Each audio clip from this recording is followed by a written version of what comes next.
काय ग, ये आतमध्ये चहा घेते.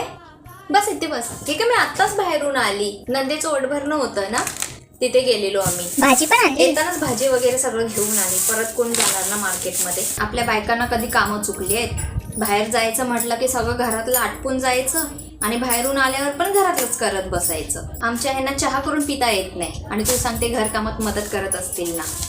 ह्या माणसाची घरकामामध्ये जरा मदत नाहीये मला. आता मी बघते ना भाऊजी, तू नसल्यावरती कसं घरामध्ये एका बाईसारखं काम करतात ते. त्यांना घरातली कामं सांगितली की काय म्हणतात, ती बायकांची कामं असतात. मी काय बायले आहे का घरातली कामं करायला?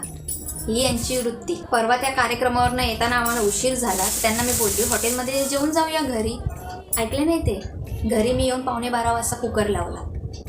जो माणूस मन नाही समजू शकत तो घरकामामध्ये मदत करणार ना. कधी सांगितलं ना की खाली जाऊन जरा सामान घेऊन या, तर काय बोलणार, तुला घरात बसून काय कामं असतात, फक्त 4 भांडी घासते, 4 कपडे धुते, चौघांचं जेवण बनवते, बस एवढंच आहे ना. पप्पा काय घरात काम करत नाहीत म्हणून मुलं पण करायला मागत नाही. पण मुलांना कसं 4 फटके दिसतं ऐकतात. ह्यांना काय करायचं. जेव्हा नवीन लग्न करून आलेली ना, तेव्हा ते मला कधी कधी मदत करायचे.